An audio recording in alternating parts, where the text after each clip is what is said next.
Ating ibuod ko na lang mga kapatid, yung first point ng ating ebanghelyo, yung sinasabing, ano yung first point?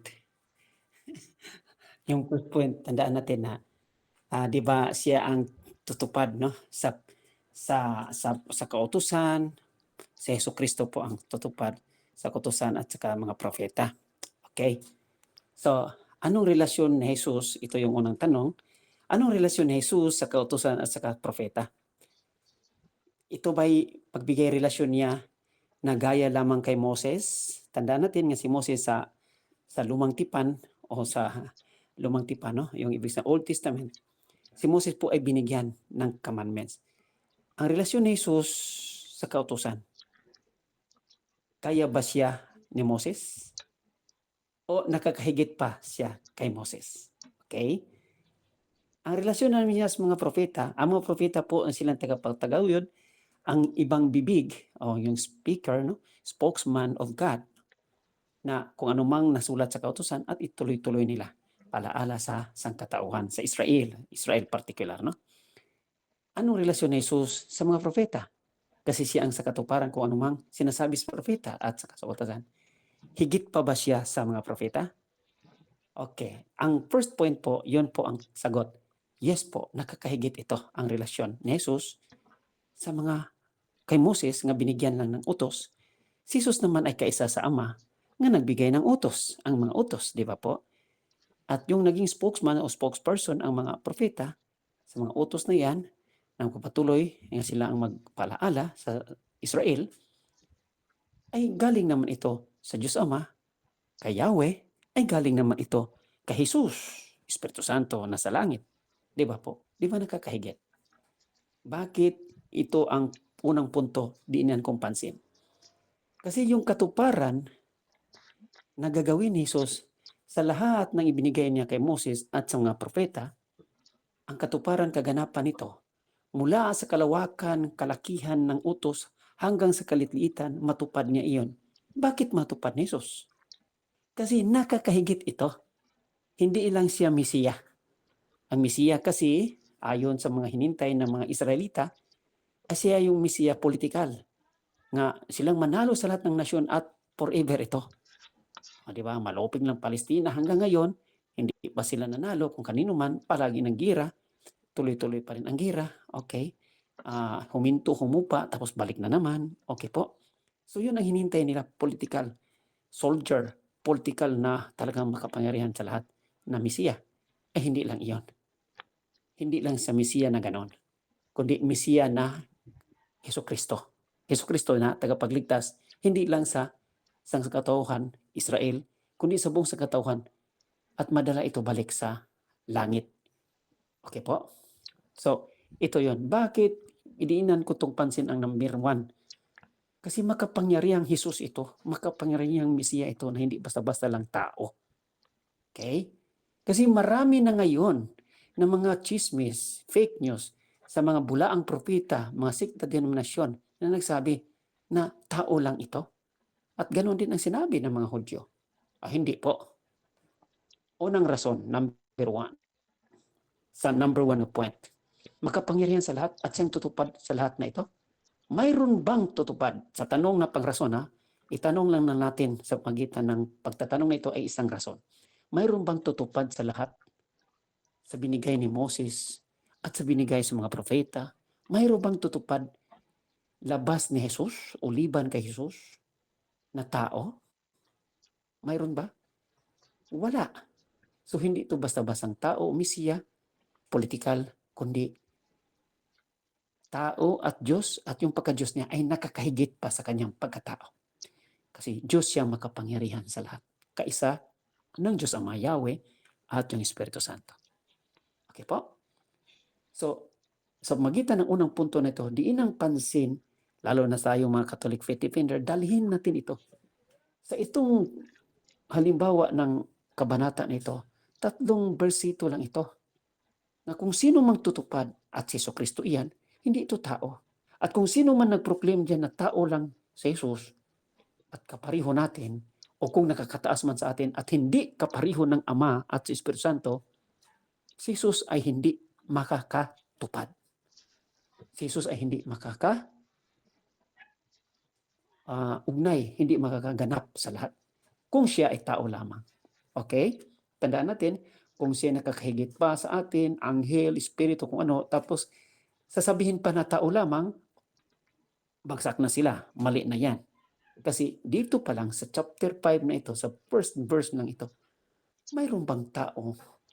O kung nakakahigit pa, o dito tayo sa pangalawa, kung nakakahigit pa sa mga tao, anghel ito o ano-ano pa at hindi mo pa rin pariho sa Ama at sa Espiritu Santo na makapangyarihan sa lahat, mayroon bang tao o mayroon bang anghel o nakakahigit pa na minus pa na hindi nakapariho, nakapantay sa Ama at Espiritu Santo? Siya ba ang tutupad dito? Hindi po. Kasi ang lahat na hindi kapariho ng Ama, Espiritu Santo, sa banal na Santatlo, ibig sabihin, ay nilikha lamang at hindi pwede at maaring tutupad at kaganap sa lahat. Mula sa kalawakan, katostaasan ng utos at hanggang sa kalitliitan. Entonces, sa mga tuwid, okay, sa madaling sabi po, gamitin nating ibanghilyo na ito. Kahit lang ito kay Mateo, kasi ang iba kay ibanghilyo, kay John, sinabi talaga nga ako ay Diyos, ako ay Mesiya, ako ay anak, mga ganyan, no? Pero si Mateo, kahit na hindi niya sinabi, sa pagpapatunay niya ang tutupad at gaganap sa lahat, ay hindi basta-basta ang mga ganap ng ito. Kung hindi man siya tao, kung hindi man siya angel, ay talagang kapariho kapantay. Siya ay anak ng Diyos, Jesucristo. Anak ng Diyos Ama, Jesucristo po. O Jesucristo na Diyos, na tao at Diyos, at ang kanyang pagka-Diyos ay nakakahigit pa sa kanyang pagkatao, kasi natural naman yan. At ang pagka-Diyos niya, kapantay, kapariho sa Ama at sa Espiritu Santo. Kaya nga, mapapaliwanag na kaya talagang matutupad at gaganap ang lahat ng sinasabi ng Ama. Kasi walang gap, walang kainaan, walang yung kaliitan o ano bang kalalakan na hindi niya masang-ayunan at magagawa. Kasi pareho sila makapangyarihan sa lahat. Amen po ba? Yun ang number 1. Importante ito. Kahit na hindi i-proclaim ni Matthew na ako ang Diyos, ako ang anak ng Diyos. So, dito pa lang makita na. Ipabasa natin ito. Ituro natin ito. Kung sino pang nagawang agam dyan sa sikta denominasyon, kung sino man, ano ba talaga ang pagpalagay nila sa Mesiya na Kristo Jesus? Tao lang? Kung hindi man tao lang, nakakahigit pa ba sa tao? At kung hindi man nakakahigit pa sa tao, hindi rin ipantay sa Spiritong Banal at sa Ama? Ay kung hindi yan kapantay kapatid, kung hindi yan kapantay kaisa ng Spiritong Banal at Yahweh, Ama sa langit, ay hindi yan marunong at gaganap ng lahat-lahat na iyan. Walang kakayahan. Amen po ba? Klarado na itong puntos na number 1? Hello, are you in? Amen po, Brother Ike. Okay. At gamitin natin, ituro natin ito. Paliwanag na ganun po ang pag-intindi nito. Okay, number 2 points. Kasi marunong siya at may kakayahan matupad at gaganap kasi kapareho siya, Diyos siya. Tao at Diyos at ang pagka-Diyos niya ay nakakahigit pa sa kanyang pagkatao. Okay lang yan, natural lang yan. Okay, kasi ano ba ang pagkatao niya? Mula lang kay Mary. Si Mary ay nilikha. So nakakahigit pa talaga ang kanyang pagka-Diyos kasi Diyos siya mula sa Diyos. Kaisa sa Ama at sa Espiritu Santo. Ngayon, kaya niyang maganap kasi may kakayahan siya, kapareho siya sa Ama. Anong gaganapin niya? Sa kalawak-lawakan at sa kalitliitan, kaya niyang ganapin iyon. Tayo, okay, ito ng number 2. Tayo sa ating reflection, mayroon ba tayong makontribute? O, wala tayong makontribute sa kaganapan, katuparan. Pero mayroon tayong makontribute sa ating kaparaanan sa kalitliitan ng misyon ng Diyos para sa atin. Sa kalooban ng Diyos po, hindi pa lahat ito ay natutupad. Sa kalooban po ng disenyo ng Diyos, mula noon hanggang mabubuhay pa ang lahat ng sanlibutan o sa kasangkatauhan, generasyon, hindi pa ito natutupad. Kaisa tayo diyan sa pagtutupad nito sa mga maliit na mga bagay, sa ating kakayahan. Okay po, tinatawagan tayo sa ating pagtutupad sa mga maliit na ito. Kung anuman ikaw, ama, ina, turuan ang mga anak. Kasi sinabi, kung sino man magturo sa kalitliitan nito, at may gantimpala, dakila siya sa kaharian. At nasa kaharian, natural, no? Pero pag hindi nagturo, ay nako, mahirap tayo dyan. Wala tayong gantimpala. Yan na, klarado naman yan. Yun ang number 2. Number 3, dahil mayroon tayong participation, tinatawagan tayo, responsible. Okay, there is responsibility and accountability. Ibig sabihin, gawin natin ang kaya natin magawa. We are responsible also. Okay, and accountable. Kasi magkakaroon tayong gantimpala or parusa. No, yung parusa na yan ay talagang ayon pa rin yan sa ating ginusto, no, ginawa. Amen po ba? Yun ang number 2. Number 3. Pupunta tayo sa number 3 po. Follow up lang kayo mga kapatid. Sundan lang ninyo. Number 3. Pupunta tayo sa number 3. Makakaya, magawa, maganap kapangyarihan sa lahat kaysa sa Diyos Ama sa langit, si Yahweh Jesucristo at Banal na Espiritu. Okay po? Makakaya at tayo ay participation lamang. Ang number 3. Anong number 3? Lahat na ito para sa atin. Hindi lang tayo magtapos. Temporary lang itong lahat. Tinatawagan tayo kung ano man magawa natin ay maayon sa sinasabing layunin mula sa ating intensyon na magmahal sa Diyos at sa kapwa. Layunin nating magmahal sa Diyos at sa kapwa. Alang-alang sa gantimpala na yan. Sa buhay eternal na hindi na temporary ang ating pag-usapan. Lahat na daan lang dito at tayo pupunta papanaw sa kaharian ng Diyos. Kaharian ng Diyos, ibig sabihin langit na eternal. Kasi ang kaharian ng Diyos, lupa man at langit, ay napapalooban yan sa kaharian ng Diyos. Ano ba ang kaharian ng Diyos? Ay malawak. Ibig sabihin, ang sino mang nagmamahal, nagpakumbaba, sa puso niya, sa isip lahat, nandyan ang kaharian ng Diyos, nandyan ang presensya ng Diyos, sa grupo, sa komunidad, sa individual. At ang presensya ng Diyos, kaharian ng Diyos, ay nasa langit din. So, malangit man at lupa ay ang kalawakan ng kaharian ng Diyos. Lahat ng nilikha, sandikha. Okay? Ngunit, ang kakaiba lang, mayroong langit na pupuntahan natin, yung eternal.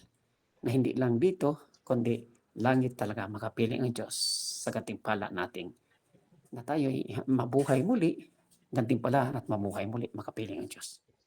Amen po ba? Tinatawagan tayo sa mga maliit natin, kaya natin gawin at we are responsible kasi hinihingi lagi ang ating pagtanggap sa kanya, sa ating pananampalataya. May pananampalataya kasi tayo sa banal na santatlo. Yahweh, Jesucristo at banal at sa simbahan na patuloy nagturo at tinuturuan din natin ang mga baguhan, mga anak natin, mga maliit sa komunidad. Yes po. Tuloy tayong magtuturo, magmi-mission sa ating kayang maituro at we are responsible for that kasi nandyan palagi ginagawa natin ito sa pagdesisyon, sa paggamit ng ating malayang pagpasya kasi nagpamamagitan iyan palagi sa ating karunungan, katalinuhan, malayang pagpasya na ako'y magmahal sa Diyos na mawain at awaan ko rin at magmalasakit ako sa aking kapwa. Maraming salamat mga kapatid. Purihin ng Diyos. Follow up kayo mga kapatid, follow up kayo. Amen po. Salamat po, Brother Ike. Sige po, may tanong po kayo kay Brother Ike.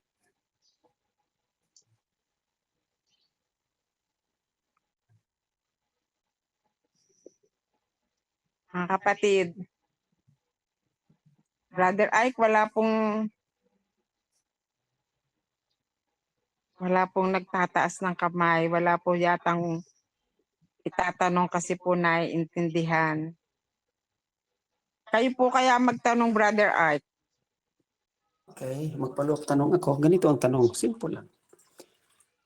Kasi mayroong Old Testament at saka New Testament. Ano sa palagay ninyo bilang Katoliko, Kristiyano, nagbabasa ng Biblia? Ano sa palagay ninyo? Nandyan na ba lahat sa Old Testament? O nandyan na ba sa New Testament? Anong relasyon nito sa ating pag-uusapan ng palataya?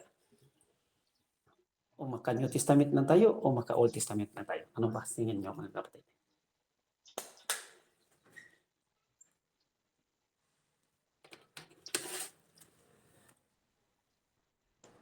Nandyan na ba lahat mga kapatid? Amen po, amen. Kay Jesus lang tayo makikinig o ano ba talaga? Sa New Testament na po New tayo. Testament na po. Kasi si Kristo po ang gaganap, ang nagpapaganap. Okay. Ganda nga, ganda yun. So, New Testament na po. So, ibig sabihin, okay, ulitin natin ha. So, ang ating panampalataya, bilang Kristiyano Katoliko, nagbabasa ng Biblia. Nandyan lang ba tayo? Maka-New Testament ba lang tayo? O Old Testament? O both po? Both. Sa akin po, Brother Wright, ay both po. Mas malapit sila sa Diyos Ama nung kapanahon ng panahon sa Old Testament. Dahil nakakausap po sila na halos nila ng personal ang ating Panginoong Hesus sa pamamagitan ng kanilang mga isipan, ng pagpapakita ng ating Panginoong Hesus ng mga himala. Samantalang tayo po ngayon sa New Testament, talagang ang banal na Espiritu ang gumagabay sa atin noon. Ang banal na Espiritu. Dahil nung makasama po natin si Jesucristo noon, ng mga propeta, yun po ay wala pa siya sa kalangitan. Kumbaga siya ay nasa presensya pa ng ating Diyos Ama na nasa kalangitan. Kaya sa akin po both po sa akin, Brother Wright. Sige nga, mayroong babawi. Talaga. So, bilang Kristiyano Katoliko. Bro, kasi po yung Babawi kayo? mga kasulatan nanggaling sa lumang tipan. Yes. Di ba po? Kinagaganap po sa bagong tipan. Okay. Okay. So, yun ang punto na nandyan kayo sa New Testament kasi naganap. Pero hindi ibig sabihin winawala ang New Testament, ang Old Testament. Okay. So, ganito na lang mga kapatid. Bilang Kristiyano Katoliko, mayroon tayong old and new. Okay? Kasi nag-adjust siya lahat. No? At mayroong katuruan sa Old Testament nga nanatili sa tradisyon natin. At napasakay din, napasama sa New Testament na doon sa tradisyon, holy tradition po. So bilang Kristiyano Katoliko, mayroon tayong mga tinatanggap pa rin mula sa Old Testament. Pinapractice natin at nandyan yan sa ating tradisyon nakasulat kahit na hindi nakasulat sa New Testament.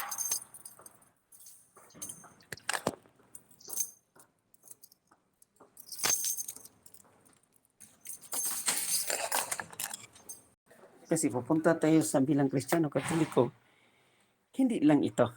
Okay. Tandaan natin, sa Biblia po, nakasulat na ba lahat?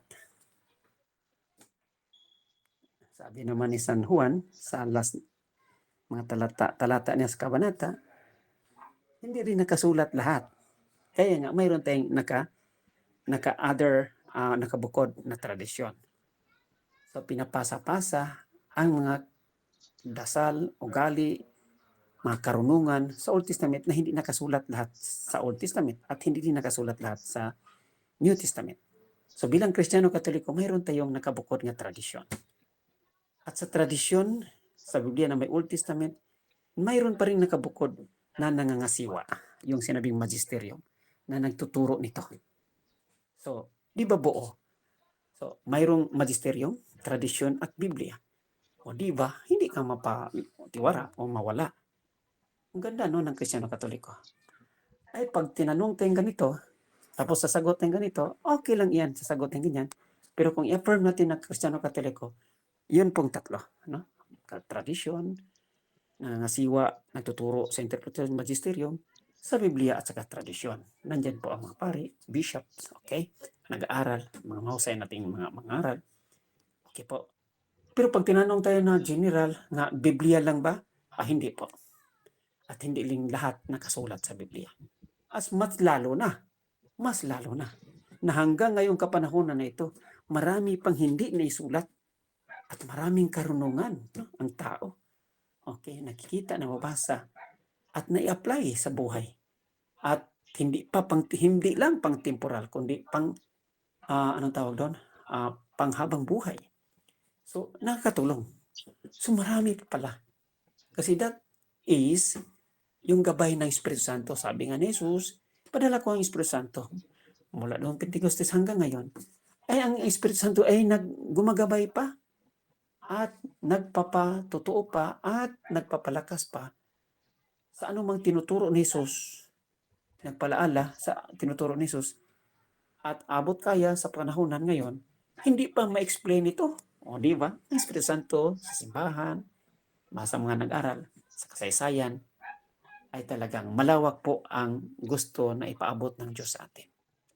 So, ang kapangyarihan ng Diyos, ang katalinuhan ng Diyos, ang pagkakaalam ng Diyos, ipinaparating sa atin na tayo tutupad sa kanyang kalawakan, kalakihan ng litra por litra or sa kalitliitan niyang nasulat sa kautusan, ginanap niya at sa kalitliitan na rin yan, we are extended to fulfill this mission. Kasi hindi pa tapos. Ang sinasabing, ganapin at ginanap niya, ang natapos lang niya. Ano lang natapos ni Jesus? Hindi nga niya natapos lahat eh. Natapos niya ang kamatayan, natapos niya ang kaligtasan doon sa krus, nabuhay siya muli, naakyat sa langit. Hindi nga niya natapos lahat kasi may misyon tayo eh. Kaya sinasabing, kung sino magturo nito, mission iyan. Ano? Mission iyan. So ituro talaga natin. Tuloy tayo sa kalitliitan nating kaparaanan po. Sa kung saan man tayo tinatawag, single moms, with husband, without husband, may mga anak, mga maliit, ituro po. Kasi kung sino man turo ayon sa sinabi ni Jesus, ay siya pong kaganapan din sa kanyang gaganapin pa o ginaganap pa sa simbahan ngayon.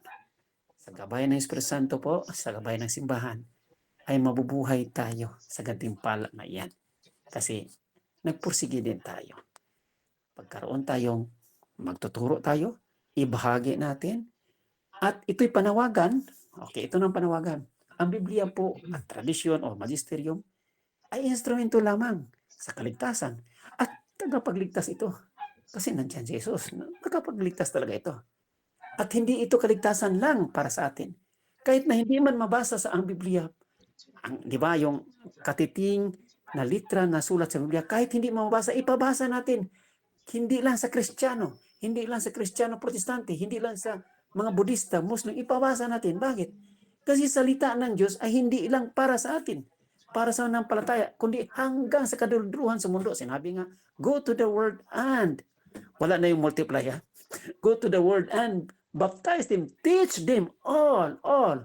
So marami pang hindi nakakaunawa, nakaintindi, hindi nakabasa sa Biblia. So ang liit ng ating contribution na magbahagi ka lang, brother. Kahit na hindi yan Muslim, pabasahin natin.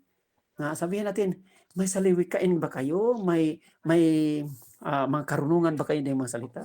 Yes po. Padala din namin ito mula sa Biblia. O diba? Share lang. Maraming salamat. Brother, patanong po. Madami na, hello brother po.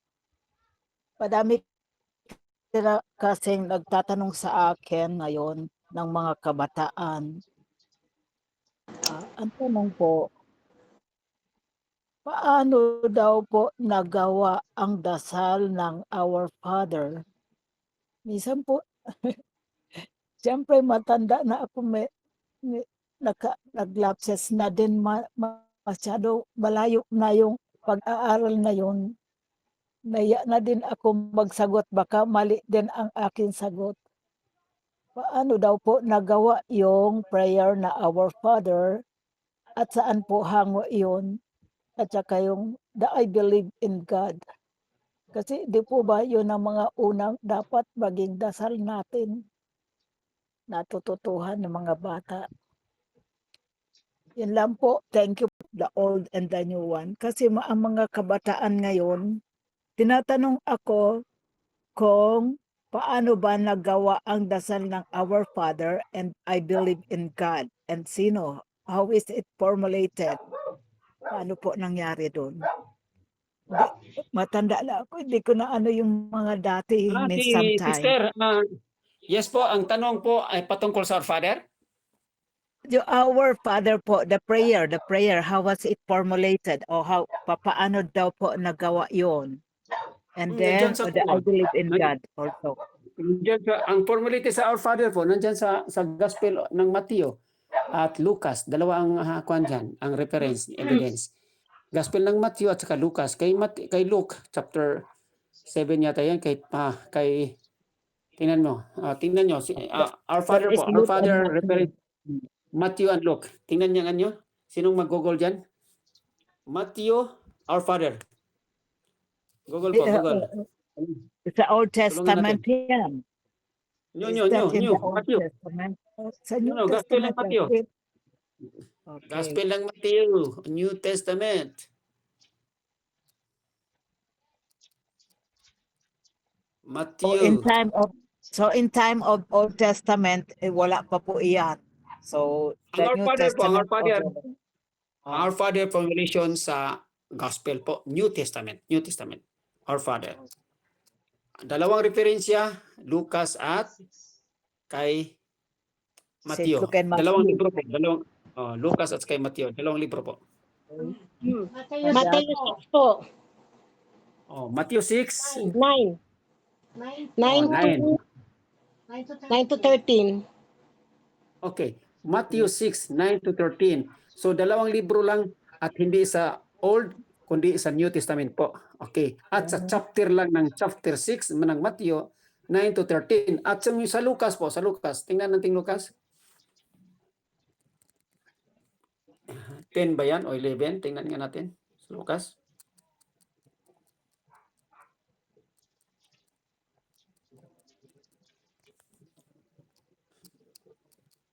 Kasi dalawang libro lang dalawang gospel lang o libro sa New Testament. Diba?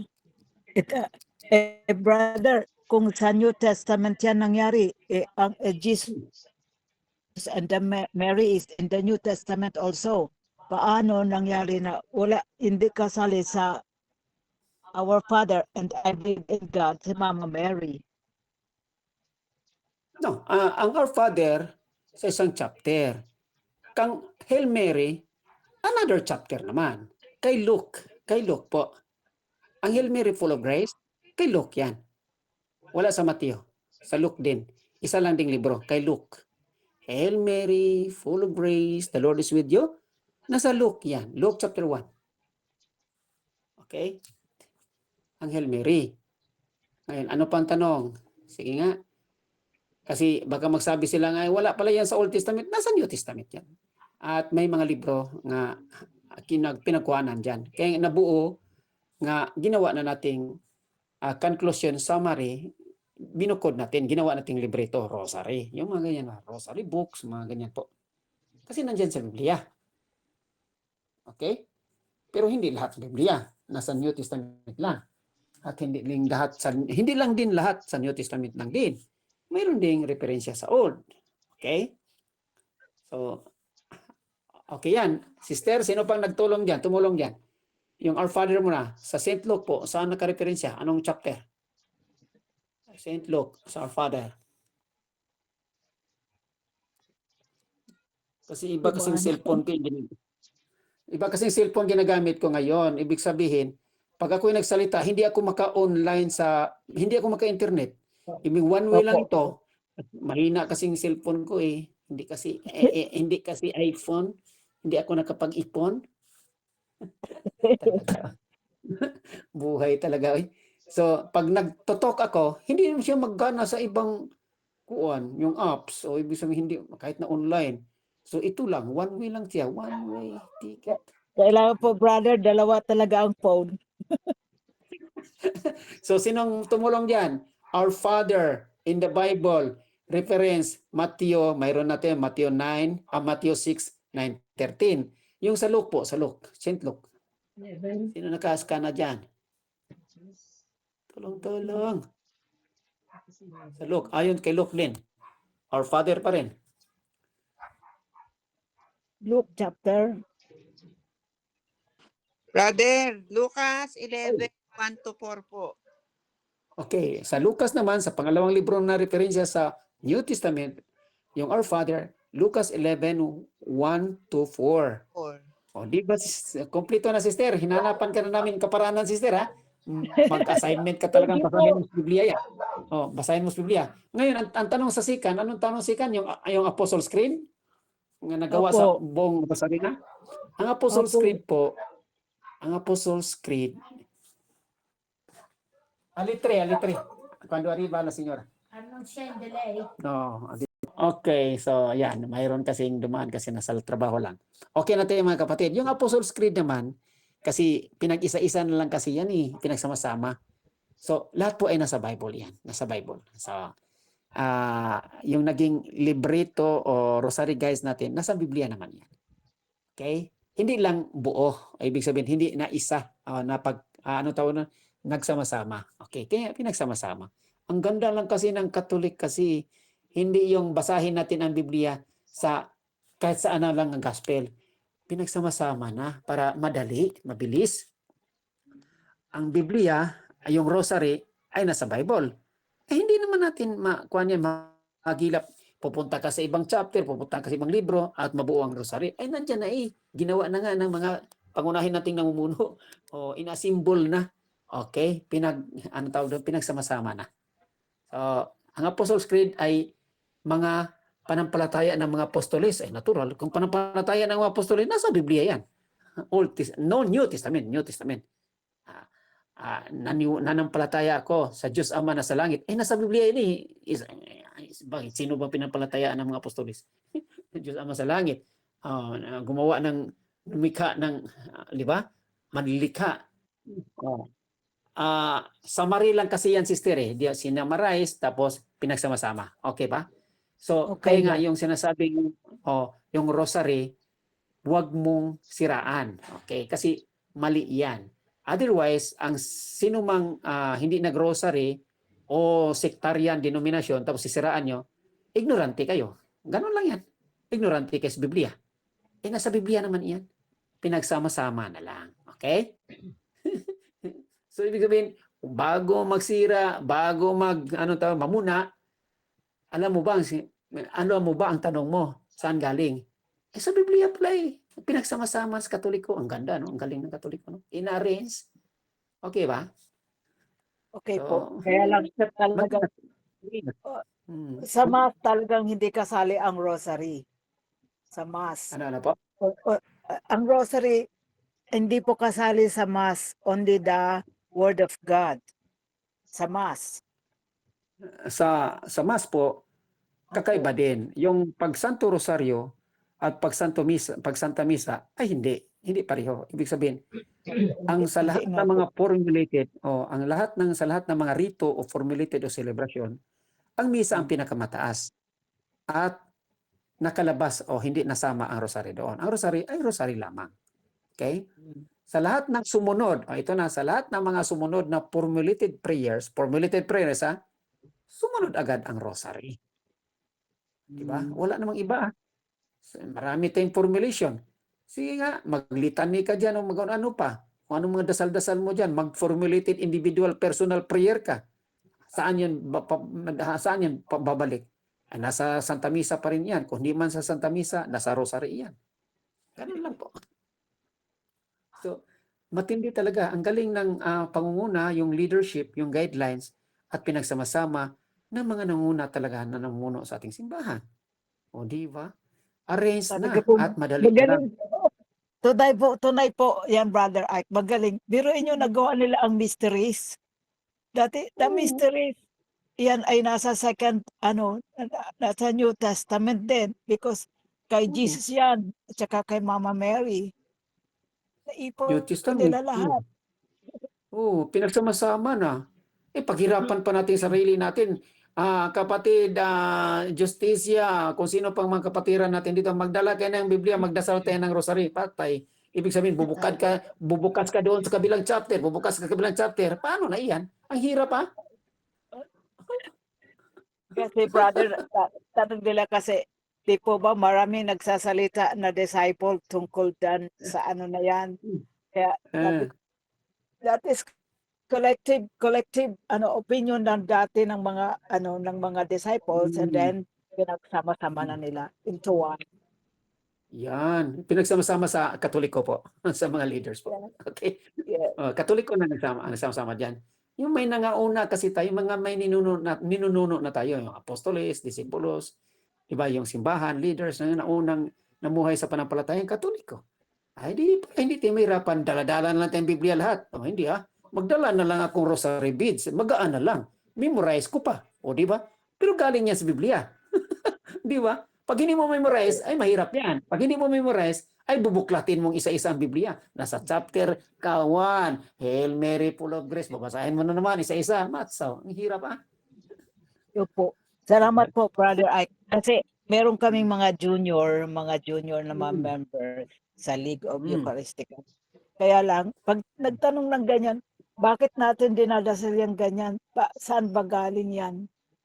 Sa Hindi. Rosary, di ba? Kasali yun. Ayun. Ay, Sabihan ang nila, hirap. buklod-buklod Ayun. o pinagsama-sama. Collective Pinagsama- mga ano na yun. Tama po, tama po. Salamat po, brother. At least meron Ginawa ako sa mga natutunan. ginawa sa Salamat ating po. mga ninuno ng mga ating mga naunang nasa simbahan. Okay. Salamat, sisters. Talaga, no? Sino pang gusto magfollow up diyan? Ay, may mga tanong pa ba? Kasi nawala ko kanina eh. Naputol ako kanina.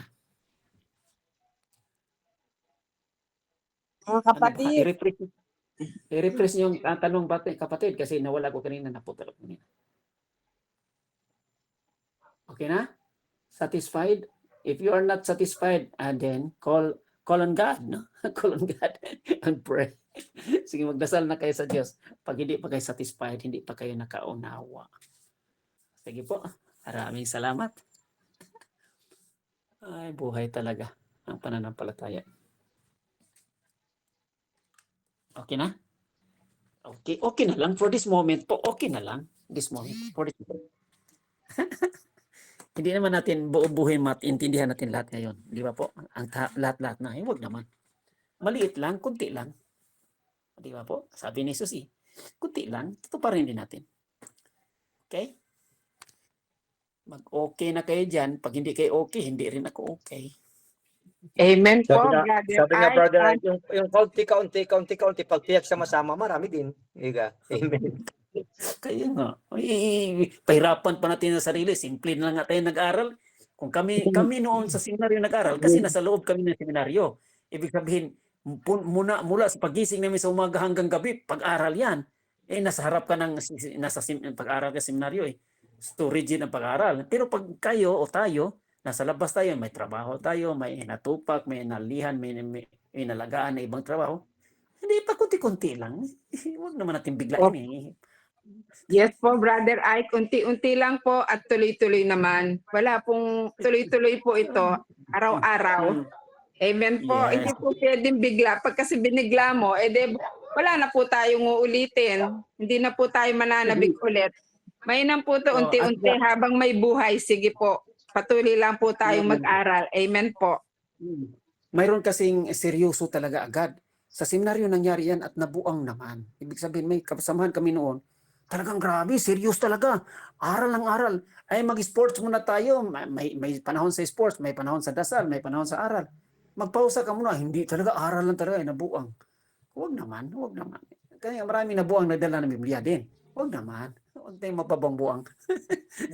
Tandahan lang mga kapatid. Wag naman po. Unti-unti lang, alalay lang. Kaya nga po nasa New Testament tayo para medyo positive po ang dating. Amen po. Yes. Amen, Sige amen. po mga kapatid, meron pa po ba kayong tanong kay Brother Ike? Kung wala na po, pasalamat na po tayo kay Brother Ike. Bukas po ulit. Amen po. Sa sunod na naman. Amen. Okay, Salamat po, Brother Ike.